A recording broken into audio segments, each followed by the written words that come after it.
우리 하나님 말씀 보도록 하겠습니다. 신약 성경 사도행전 17장 1절에서 9절의 말씀, 제가 가진 성경은 215페이지에 있습니다.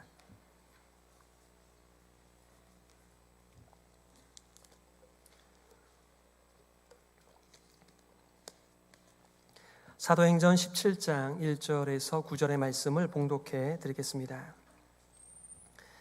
그들이 암비볼리와 아볼로니아로 다녀가 데살로니가에 이르니 거기 유대인의 회당이 있는지라 바울이 자기의 관례대로 그들에게로 들어가서 새 안식일에 성경을 가지고 강론하며 뜻을 풀어 그리스도가 해를 받고 죽은 자 가운데서 다시 살아나야 할 것을 증언하고 이르되 내가 너희에게 전하는 이 예수가 곧 그리스도라 하니 그 중에 어떤 사람 곧 경건한 헬라인의 큰 무리와 적지 않은 귀부인도 권함을 받고 바울과 실라를 따르나 그러나 유대인들은 시기하여 저자의 어떤 불량한 사람들을 데리고 때를 지어 성을 소동하게 하여 야손의 집에 침입하여 그들을 백성에게 끌어내려고 찾았으나 발견하지 못하매 야손과 몇 형제들을 끌고 읍장들 앞에 가서 소리질러 이르되 천하를 어지럽게 하던 이 사람들이 여기도 이름에 야손이 그들을 맞아들였도다.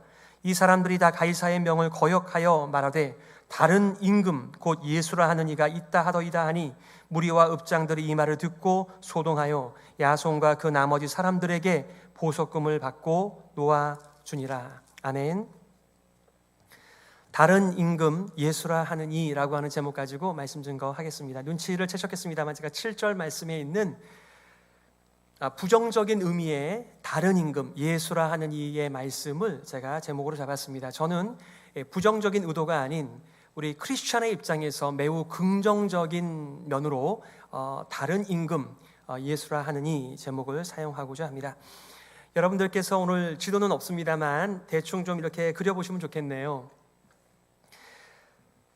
1차 전도 여행 수리아 안디옥에서 출발해서 이제 구보로를 지나 또 이 갈라디아 전 지방이었죠. 비시디아, 안디옥, 이고니온, 또 루스드라, 더베까지 또 다시 돌아오면서 교회를 세우고 장로들을 세워 그들이 올바로 성장할 수 있도록 그렇게 다독거렸던 것을 우리가 알고 있습니다. 그런데 여러 가지 많은 이름이 등장하니까 여러분들께서 1차 전도 선교 사역에서는 갈라디아 지방을 선교했다, 또 교회를 세웠다, 이렇게 좀 기억을 하시면 좋겠어요. 2차 전도 선교 사역은 분명히 1차 전도 선교 사역지를 시작으로 돌았습니다만 목적지가 있었죠. 바로 아시아였습니다. 하지만 성령께서 아시아를 막으셨어요. 그리고 비두니아도 막으셨어요. 그리고 환상을 통해서 유럽의 장소이죠, 마게도냐 사람을 보여주심으로 그들이 전혀 계획하지 않았지만 하나님의 인도를 따라, 성령의 역사를 따라 유럽의 첫성 마게도냐에 들어갔습니다. 제가 이제 다음 주면은 사도행전을 일단락 하려고 하기 때문에 좀 점핑을 하였습니다. 그래서 어떻게 마게도냐에서의 선교 사역이 시작되었는가와 더불어서 빌립보의 선교 사역을 지난주에 잠깐 여러분들에게 나누었습니다. 오늘은 이 데살로니가 지역에 어떻게 하나님 나라의 복음이 전파되고 교회가 세워지는가를 나눌 것이고요. 다음 주는 이 고린도 교회를 함께 보려고 합니다. 그러니까 여러분께서 마게도냐 이렇게 하시면 커다란 그림이죠. 그러니까 2차 전도 선교 사역은 마게도냐와 아가야 지역을 향한 그리스도 예수의 멈추지 않는 복음의 역사구나, 이렇게 여러분들께서 이해하시면 될 것 같아요. 다시 한번 요약하면 1차 전도 선교 사역은 갈라디아 지방, 2차는 이 마게도냐, 아가야 지방, 이렇게 커다란 그림을 가지시고 함께 이 길을 좀 걸어갔으면 좋겠네요. 마게도냐는 대표적인 도시가 우리 성경에 자주 나오잖아요. 빌립보, 데살로니가, 베레아. 아가야는 아덴과 고린도, 갱그레아까지를 우리가 함께 묵상하면 좋겠네요. 먼저 오늘 본문 말씀의 배경이 되는 말씀이 1절 말씀이죠. 그들이 암비볼리와 아볼로니아로 다녀가 데살로니가에 이르니 거기 유대인의 회당이 있는지라. 이상하죠? 그동안 누가는 우리가라고 말을 하였는데 오늘 데살로니가를 향하여서 그들이라고 말을 하고 있습니다. 그러니까 빌립보까지는 누가가 함께 했던 것입니다. 그런데 빌립보에서 투옥되었다가 나오면서 이 다른 선교지의 여행 가운데에서는 누가가 빠져 있는 것을 우리가 알게 되죠. 학자들은 아마도 누가가 루디와 더불어서 빌립보의 형제 자매들을 돕는 일을 감당했었을 것이다, 이렇게 보고 있죠. 그리고 이 데살로니가에는 바울과 실라와 디모데가 이렇게 와서 하나님 나라의 복음을 선포하는 가운데 있습니다. 조금 이상한 것도 있습니다. 원래 이렇게 복음의 길이 막히면, 고난이 닥치게 되어지면은 이제 옆에 도시로 가서 또 거기서 복음을 전하거든요. 그런데 여기 나오는 암비볼리도 그 당시에 꽤 큰 제1지역의 수도였다라고 말할 정도로 매우 번창한 도시였습니다. 그런데 왜 암비볼리나 아볼로니아를 그냥 거쳐 지나가고 데살로니가로 와서 복음을 전하게 되었을까요? 물론 성경이 그것을 말하고 있지 않으니까 잘 모르겠습니다. 하지만 우리는 알죠. 우리가 계획을 세운다고 할지라도, 또 우리의 습관이 있다고 할지라도 성령께서 그 도시를 열어주셔야 복음이 전파되는 것입니다. 오늘 여러분들과 내용적으로 두 가지를 나누려고 합니다. 첫 번째는 복음을 어떻게 전파하였는가, 두 번째는 복음을 어떻게 받아들였는가입니다. 복음을 받아들이는 데 있어서 여러 가지 반응들이 있습니다. 제가 볼 때 크게 두 가지 반응이 있어요. 첫 번째는 복음을 사랑하는 거죠. 복음을 끌어안는 것이죠. 매우 긍정적인 반응입니다. 반면에 복음이 들려질 때 복음을 밀어내는, 복음을 리젝트하는 사람들이 있습니다. 우리는 어디를 가나 이 복음이 선포되어질 때 두 가지의 반응이 있는 것을 알게 돼요. 우리 모두는 복음이 선포되어질 때 그 복음을 끌어안은 사람들이죠. 바로 예수의 사람들이죠. 하나님 나라의 백성이죠. 그래서 우리는 하나님의 그 영광을 예배하며 경배하며 우리의 인생을 하나님께 의탁하며 세상을 살아가는 것인 줄 믿습니다. 자, 첫 번째는 복음을 어떻게 전파하였는가. 아마 여러분들에게 제가 질문하면 여러분께서 신이 나서 대답을 하실 거예요. 전도한 이야기. 제가요 그때 복음을 전할 수 있는 상황이 아니었는데 하나님께서 제게 힘을 주셔서 그때 제 입을 열어주시고 복음을 전했지 않습니까? 이러면서 또 그 복음을 받아들이는 사람들의 상황을 자세하게 묘사하면서 우리가 얼마나 복음 전하는 이야기, 복음을 내가 어떻게 전파하였는가, 또 그 복음을 그 사람들이 어떻게 받아들이고 하나님의 놀라운 영광의 역사, 구원의 역사가 일어났는가 아마 나눠주시겠죠. 오늘 2절과 3절에서 하나님 나라의 복음이 어떻게 전파되는지를 누가는 잔잔하게 전하고 있습니다. 바울이 자기의 관례대로 그들에게로 들어가서 새 안식일에 성경을 가지고 강론하며, 사도 바울은 예수님처럼 그 지역에 회당이 있나? 유대인들의 공동체 모임이 있는가? 그러면 제일 먼저 거기를 두드렸습니다. 처음 회심을 한 다메섹에서도 여러 회당을 다녔고요. 그리고 1차 전도 여행이 되는 비시디아 안디옥도 그랬죠. 또 구브로의 여러 회당을 다니면서 이 하나님 나라의 복음을 전파했다라고 말을 하고 있습니다. 3절, 뜻을 풀어 그리스도가 해를 받고 죽은 자 가운데서 다시 살아나야 할 것을 증언하고 이르되 내가 너희에게 전하는 이 예수가 곧 그리스도라 하니. 어떤 분들은 예수 그리스도 그러니까 예수가 이름이고 그리스도가 성인가? 이렇게 생각하시는 분이 계십니다. 그리스도는 예수님의 칭호 혹은 직분이죠. 구약에서는 그리스도가 메사야, 또 신약에서는 크리스토스 혹은 그리스도, 크라이스트 이렇게 우리가 말하지 않습니까? 이게 바로 구원자에 대한 메시지입니다. 제가 지금은 KPCA에 속해 있습니다만 이전에는 제가 PCA 목사였습니다. 그런데 PCA에서는 이렇게 강도사나 목사들이 설교를 하고 이 플로어에서 질문을 많이 합니다. 그런데 항상 그 설교에 주어지는 본문은 구약 성경입니다. 그런데 플로어에서 빼놓지 않고 질문하는 것 한 가지는 구약을 설교하였는데 거기에 그리스도가 어디에 계신가를 질문합니다. 제대로 답변하지 못하면 설교할 자격을 주지 않습니다. 오늘 본문의 말씀 보니까 성경을 가지고 강론했다. 이거는 신약 성경이 아니고요, 구약 성경입니다. 이 당시에 신약 성경이 없었습니다. 그러니까 모든 구약 성경에는 하나님의 구원 이야기가 가득 차 있는다는 것이죠. 바로 그리스도의 이야기, 메시아의 이야기, 구원자의 이야기로 가득 차 있습니다. 그 유명한 창세기 3장 15절 말입니다. 원복음이죠. 여자의 후손을 통해서 우리를 구원하시는 하나님의 커다란 은혜의 이야기, 아브라함과 그 모든 족장들의 이야기, 선지자들의 이야기, 이 모든 이야기들이 바로 하나님께서 우리를 죄에서, 사탄에게서 건져주시고 하나님의 백성 삼아주신다라고 하는 구원 이야기들입니다. 보세요, 사도 바울이 예수를 먼저 전하지 않고 성경을 차근차근 이렇게 강론하였다, 그리고 뜻을 풀었다. 그 내용의 요약이 무엇인가요? 바로 그리스도가 해를 받고 죽은 자 가운데서 다시 살아나야 될 것을 증언했다. 구약에는 예수라는 이름이 나오지 않잖아요. 구원자로서 말입니다. 그러니까 그리스도를 먼저 전파하면서 이 그리스도가 이 땅에 오면 고난을 받는다, 죽는다, 그런데 부활한다, 하나님께서 그를 일으켜 세우신다. 그런데 바로 예수가 구약에서 예언된 그 그리스도야, 바로 그것이 복음의 내용이고 복음을 전파하는 방법이었죠. 저는 이 본문을 보면서요, 제가 학교 다닐 때 누가행전이라고 하는 과목을 한 학기 내내 들었어요. 누가가 누가복음과 또 사도행전을 기록했기 때문에 누가행전을 함께 공부를 한 것이죠. 그러니까 여러분께서 좀 주의하여 보시게 되면은 누가가 누가복음을 통해 그리고 사도행전을 통해 강조하는 것들의 대칭이 되는 것들과 이 강조의 일치가 되는 것들을 발견하는 그런 것들이 있는데, 오늘 본문의 말씀이 그렇습니다. 여러분께서 오늘 본문을 보시면서 괜찮다면 누가복음 24장을 생각하시는 분들도 계셨을 거예요.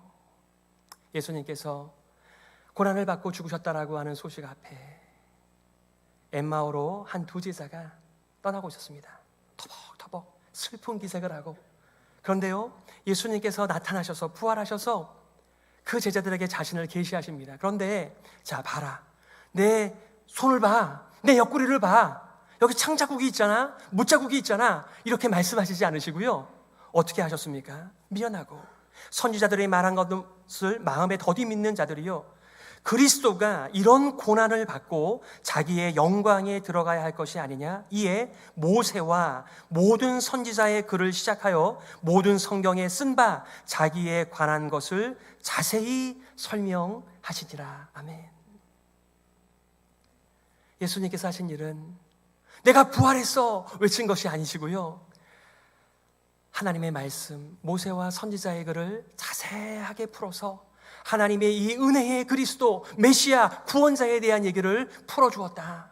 나중에 이 제자들은 어떻게 고백하고 있습니까? 그분이 하나님의 말씀을 풀어서 우리들에게 가르쳐 주실 때에 우리의 마음이 뜨거워지지 않았느냐, 이러면서 예루살렘으로 돌아가지 않나요? 여러분의 마음은 좀 뜨거워지십니까?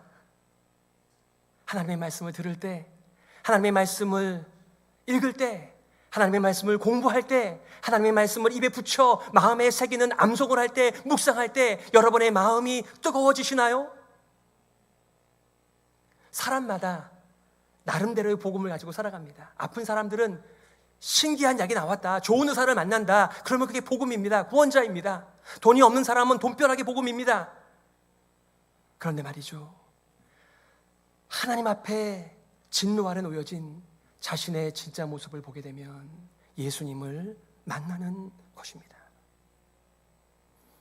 오늘날 자신의 진짜 모습을 보지 못하는 사람들은 예수님을 필요로 하지 않습니다.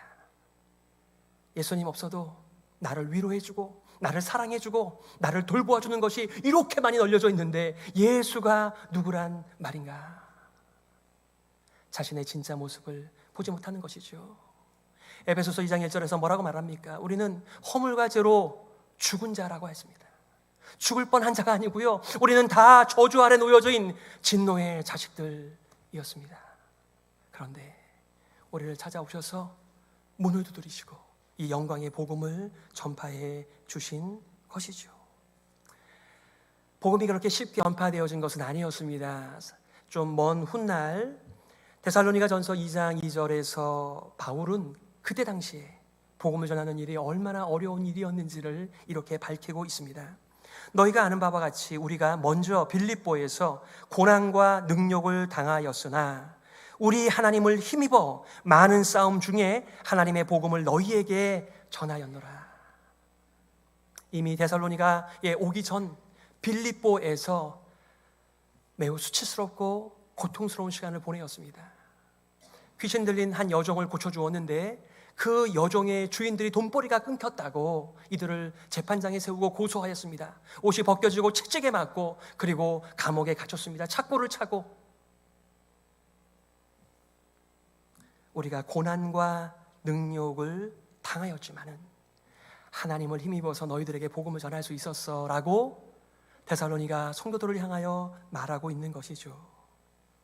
우리 하나님을 힘입었다라고 하는 말은 우리가 이러한 고난과 수치를 경험했음에도 불구하고 담대하게 거리낌이 없이 용기 있게 복음을 전파했다라고 하는 말씀입니다.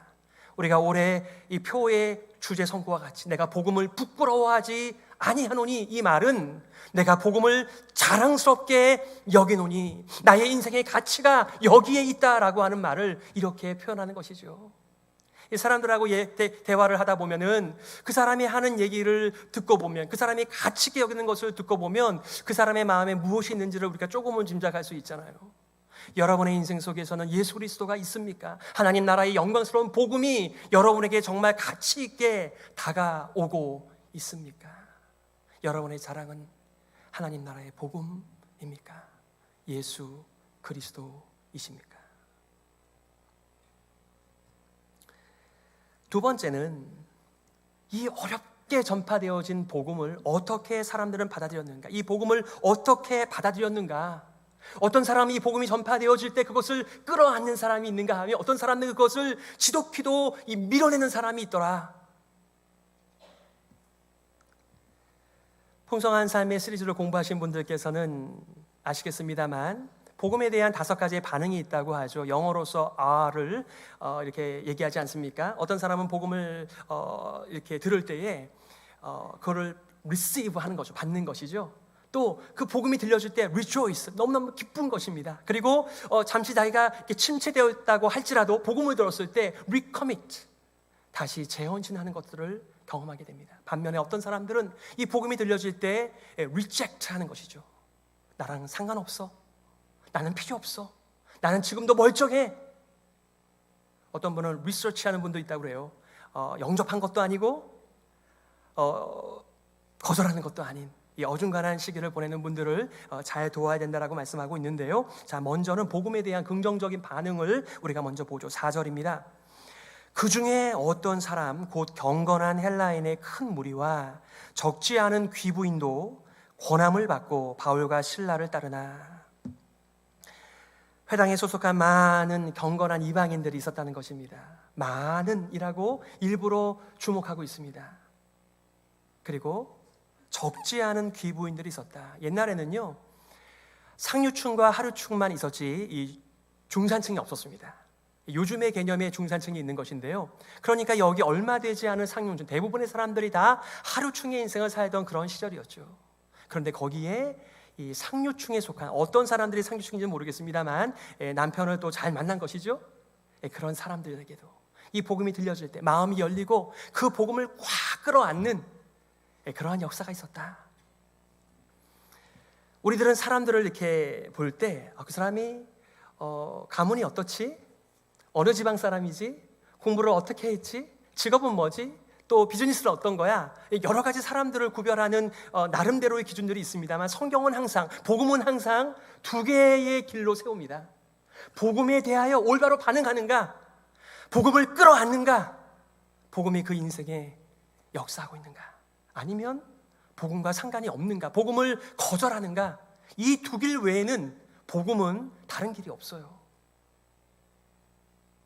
여러분은 언제 복음을 들으셨습니까? 언제 예수님을 만나셨습니까? 여러분의 인생이 어떻게 바뀌셨습니까? 지금 어떤 길을 걸어가고 계십니까?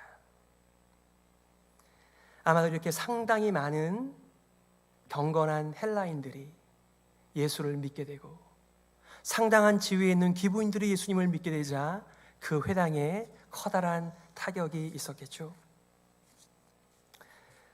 사도 바울은 데살로니가 전서에서 그때의 이 사람들이 어떻게 복음을 받아들였는가를 이렇게 회상하고 있습니다. 1장 6절이죠. 또 너희는 많은 환난 가운데서 성령의 기쁨으로 말씀을 받아 우리와 주를 본받은 자가 되었으니. 많은 기도자들께서 설교자들, 목회자들이 성령 충만하게 달라 기도하시면 너무나 잘하시는 것입니다. 헛소리하지 않고 딴소리하지 말고 하나님의 말씀을 잘 이해하고 연구하고 잘 해석할 수 있도록 기도하시는 건 너무나 잘하시는 것입니다. 그런데 오늘 본문에 보니까 말씀을 받는 사람들도 성령의 기쁨으로 말씀을 받아. 성령의 충만하심과 성령의 임재하심과, 우리 아까 찬양했잖아요. 예배를 잃어버린 인생들이 하나님의 임재 속에서 다시 예배가 살아나는 것을 경험하는 것을 소원하듯 복음이 들려질 때 어둠이 물러가고 빛의 영광과 다스림의 통치가 이 땅에 임하는 것을 고려하는 그 성령의 기쁨으로 말씀을 받아. 여러분들은 성령의 터치, 여러분 성령은 보이지 않습니다. 그런데 우리가 찬양할 때 그 따스한 성령님을 우리가 느꼈다. 저는 그것이 어떤 여러분들의 경험인지 사실은 듣고 싶습니다. 그러한 경험들이 한 주에 하루 동안에 언제 어떻게 얼마나 있었는지가 궁금합니다.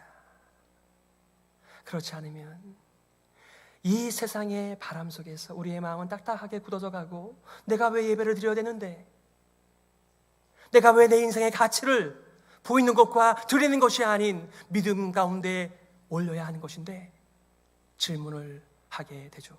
예배가 너무나 낯설어지는 거예요. 찬양이 너무나 낯설어지는 거예요. 기도가 나랑 하나님을 만나는 일에 너무나 친숙하지 않은 것이에요.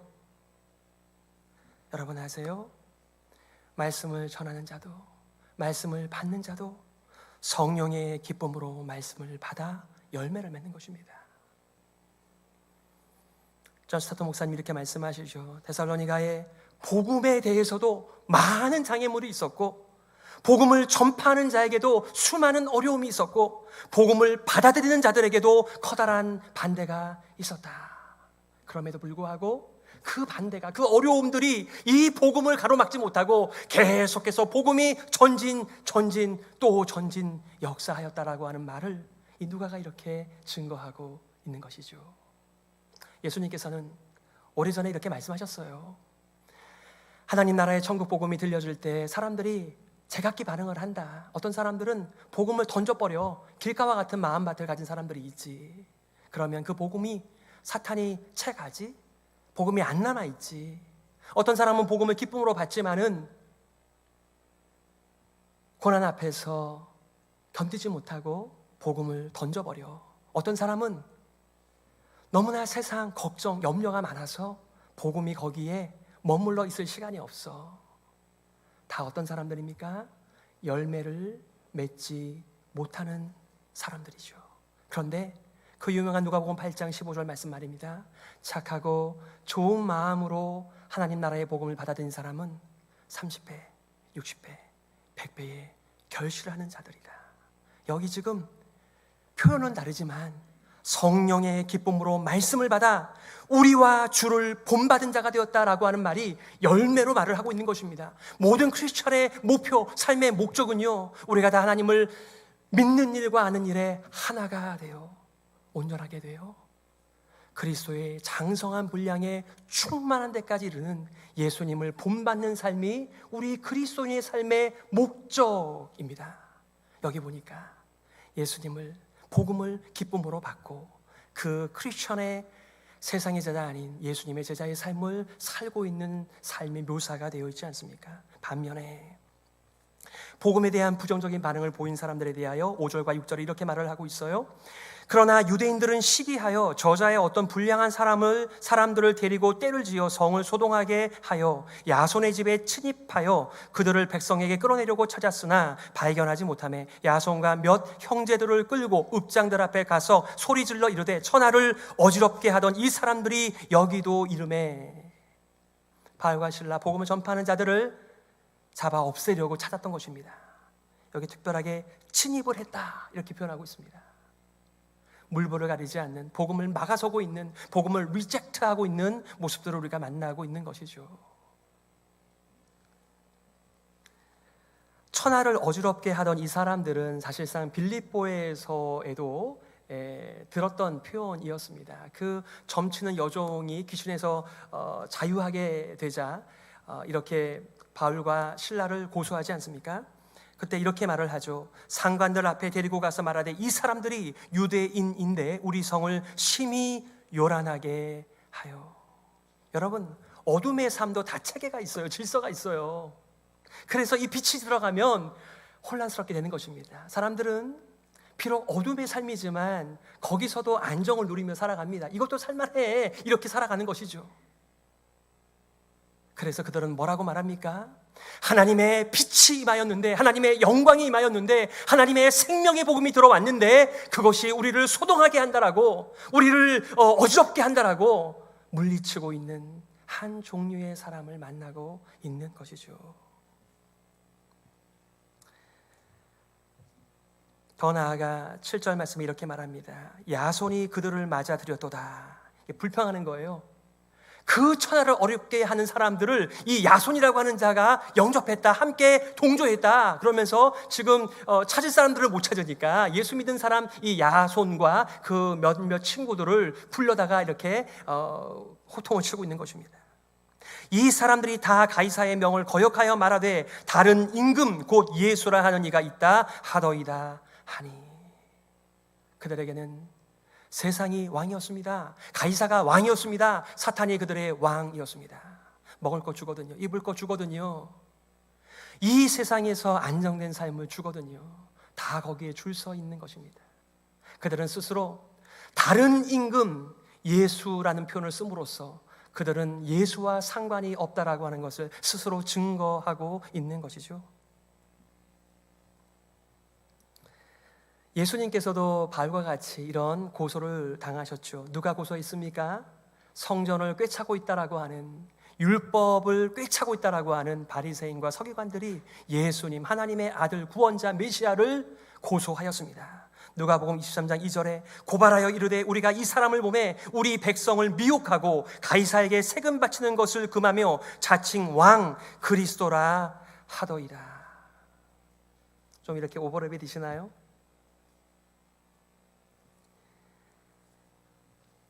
사도 바울은 데살로니가 전서 2장 16절을 통하여 복음을 거절하는 자의 결말과 최후를 이렇게 말하고 있습니다. 우리가 이방인에게 말하여 구원받게 함을 그들이 금하여 자기 죄를 항상 채우매 노하심이 끝까지 그들에게 임하였느니라.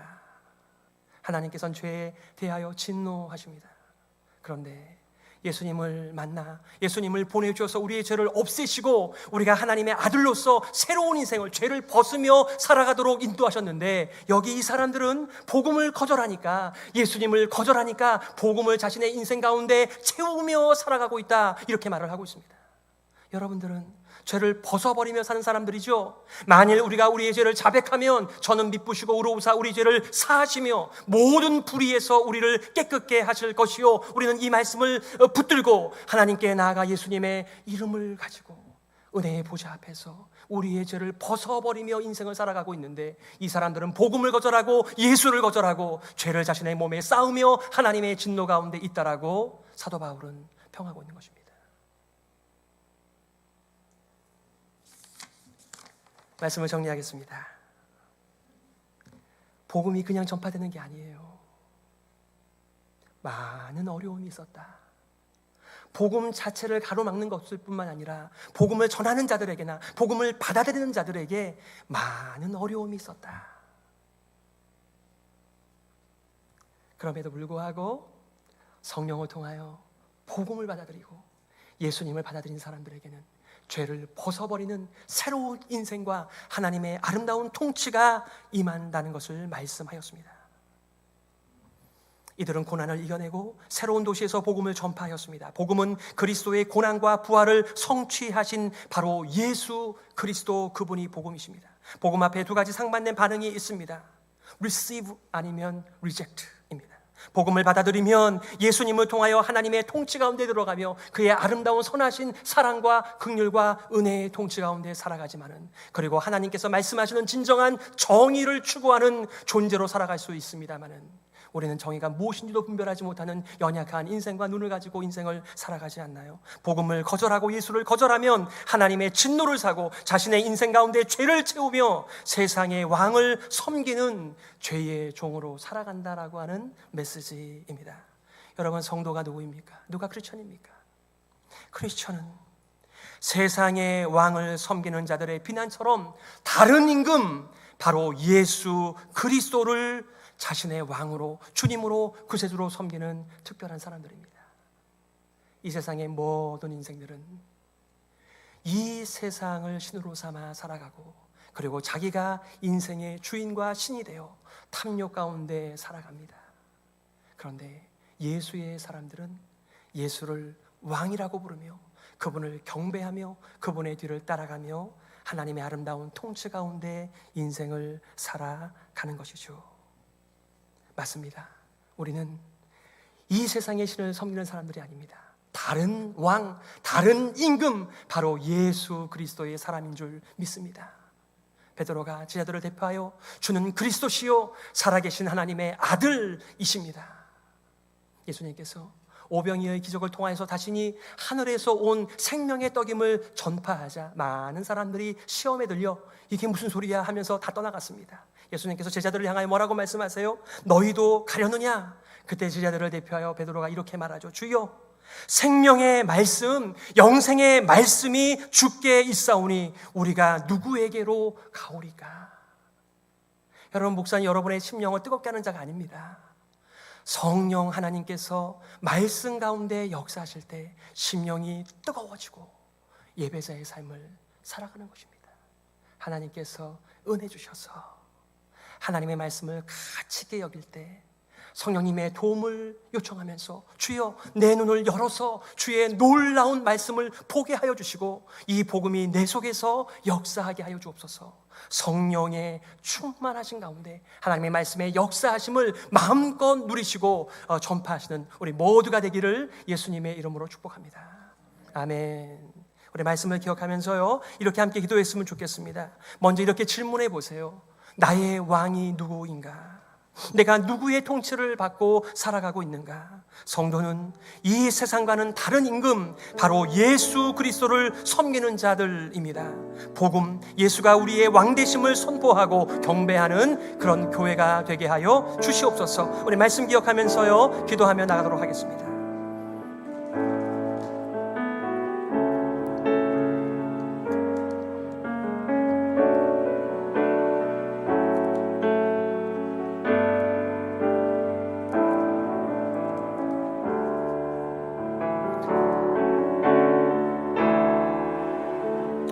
하나님 아버지,